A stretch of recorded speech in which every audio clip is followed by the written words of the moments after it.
1월 26일 월요일. 작은 물동이. 한겨울, 작은 마을의 우물가에 두 통의 물동이가 놓여 있었습니다. 하나는 반들반들하고 크며 사람들 눈에 잘 띄는 자리에서 늘 자신을 자랑했습니다. 다른 하나는 작고 오래되어 우물 뒤 그늘에 조용히 기대어 있었습니다. 마을 사람들은 큰 물동이에 먼저 눈길을 주지만 날이 추워 얼음이 끼기 시작하자 상황이 달라졌습니다.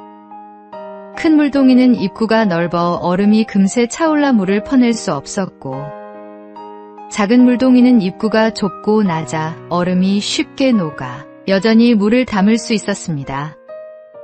사람들은 결국 작은 물동이로 물을 길어 나르기 시작했습니다. 낮아 보이고 작아 보이던 그 물동이가 겨울날 가장 귀한 역할을 하게 된 것입니다. 우리가 주님 앞에서 작아지는 것도 이와 같습니다. 스스로를 낮출 때 우리는 오히려 주님의 영광을 담는 그릇이 됩니다. 겉모양이 아니라 겸손한 마음이 주님의 일을 가능하게 하며, 하나님은 그런 사람을 통해 생명을 흘려보내십니다. 높아짐은 우리가 만드는 것이 아니라 낮아짐을 통해 주님이 이루시는 것입니다. 오늘의 말씀. 누구든지 자기를 높이는 자는 낮아지고 누구든지 자기를 낮추는 자는 높아지리라. 오늘의 만나. 자신을 낮출 때 하나님께서 높이시는 역설의 진리를 경험하십시오.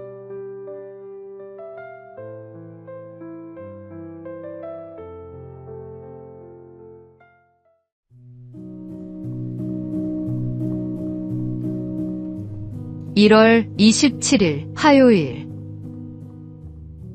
골프 여왕의 근성. 여자 골프계의 대명사 박세리 선수는 초등학교 3학년 때 처음 골프채를 잡았습니다. 그때부터 남들이 상상하기 어려운 근성과 연습량으로 자신만의 길을 만들어 갔습니다.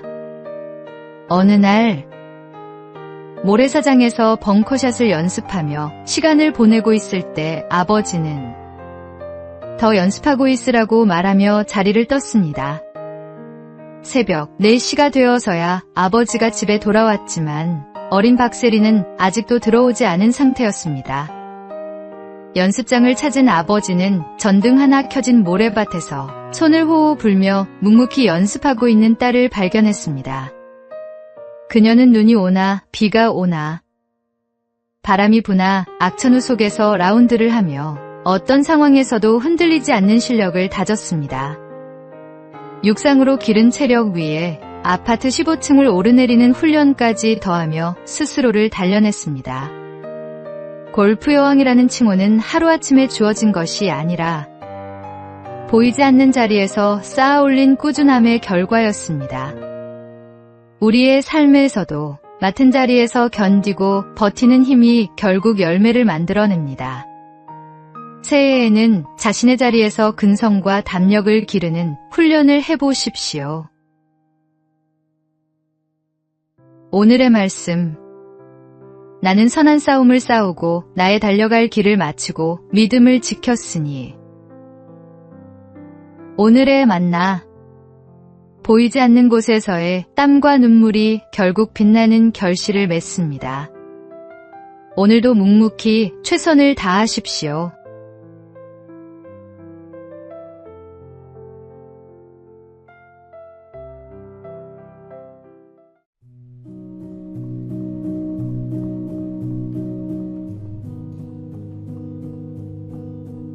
(1월 28일) 수요일. 정직대회. 어느 마을에 정직대회가 열렸습니다. 참가자들은 한 주간 있었던 잘못을 솔직하게 고백하면 되고, 가장 진실한 사람에게는 정직왕, 왕관이 수여되는 행사였습니다. 모두가 긴장한 얼굴로 앞에 섰습니다. 첫 번째 참가자가 말했습니다. 저는 실수한 적이 없습니다. 완벽한 한 주였습니다. 두 번째 참가자도 나섰습니다. 저도요. 저는 항상 바르게 살았습니다. 사람들은 서로 눈치를 보며 당당하게 말했지만 분위기는 어딘가 어색했습니다. 그때 어린 소년 하나가 손을 들며 수줍게 나왔습니다. 저는 쿠키를 하나만 먹으라고 했는데 4개나 먹었어요. 엄마 몰래요. 순간 사람들이 웃음을 터뜨렸습니다. 그런데 심사위원장은 미소를 지으며 바로 왕관을 그의 머리에 올려놓았습니다. 정직은 잘못이 없는 사람이 아니라 잘못을 인정할 줄 아는 사람에게서 시작됩니다. 우리는 절대자 하나님 앞에서는 누구나 부족하고 부끄러운 존재들입니다. 하나님께 드릴 수 있는 가장 아름다운 고백, 자신이 죄인임을 인정하는 고백을 드리십시오. 우리가 죄인임을 고백할 때 주님께서는 우리를 의인이라 칭하십니다. 오늘의 말씀. 만일 우리가 우리 죄를 자백하면 그는 미쁘시고 의로우사 우리 죄를 사하시며 우리를 모든 불의에서 깨끗하게 하실 것이요. 오늘의 만나. 진정한 회개는 완벽함을 주장하는 것이 아니라 솔직하게 자신의 부족함을 인정하는 것입니다.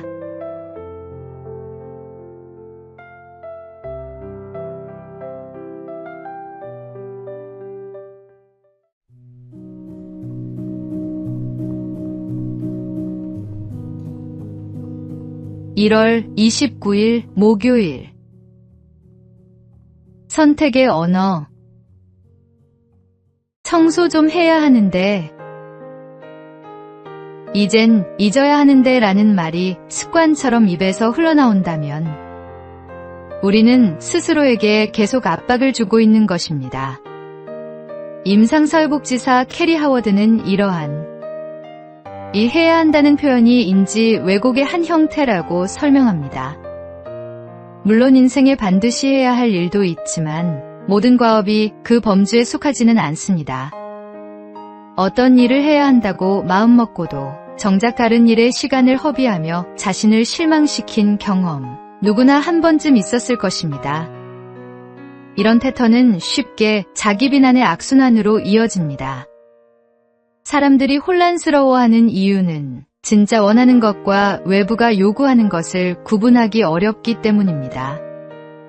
가족의 기대, 사회의 기준, 주변의 시선이 우리를 완벽함으로 몰아붙일 때 선택의 자유는 사라지고 부담만 커집니다.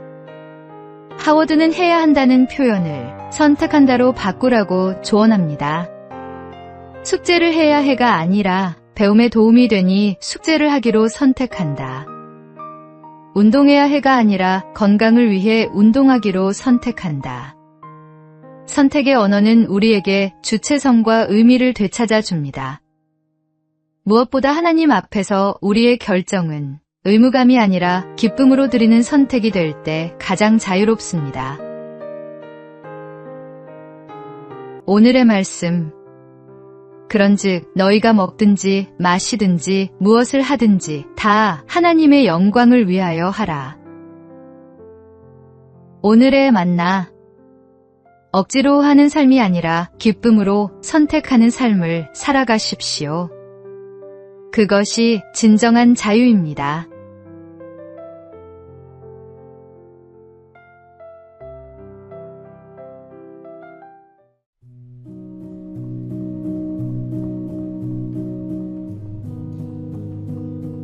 (1월 30일) 금요일. 낭만 러너의 달리기. 낭만 러너로 불리는 심진석 씨는 올해만 27번의 아마추어 마라톤 대회에서 우승했습니다. 그의 훈련 방법은 특별합니다. 비계공으로 일하는 건설 현장을 오가며 안전화를 신고 뛰는 것입니다. 화려한 장비 없이 출근복 차림 그대로 언덕과 계단을 오르내리며 자신을 단련합니다. 그가 이렇게 열심히 일하고 달리는 이유는 가족에 대한 사랑 때문입니다. 아픈 아버지와 어머니, 뇌전증으로 고통받는 형을 위해 그는 월급의 90%를 가족에게 드리고 주말엔 물류센터에서 일하며 용돈을 마련합니다. 형이 쓰러질 때마다 달려가던 그 마음으로 그는 결승선 넘어 형이 서 있다고 상상하며 달립니다. 형, 내가 그 지점까지 달려갈게라는 그의 외침은 단순한 구호가 아닙니다. 우리에게도 각자의 자리에서 달려가야 할 이유가 있습니다. 하나님께서 우리를 부르신 그 자리에서 주어진 환경 속에서도 최선을 다할 때 우리의 삶은 빛을 발합니다. 심씨가 무거운 안전화를 신고도 달릴 수 있었던 것처럼 우리도 어려운 여건 속에서도 하나님께서 주신 사명을 향해 달려갈 수 있습니다. 오늘의 말씀. 무슨 일을 하든지 마음을 다하여 주께 하듯 하고 사람에게 하듯 하지 말라. 오늘의 만나. 환경이 완벽하지 않아도 괜찮습니다. 지금 있는 그 자리에서 최선을 다하십시오. 하나님께서 함께 하십니다.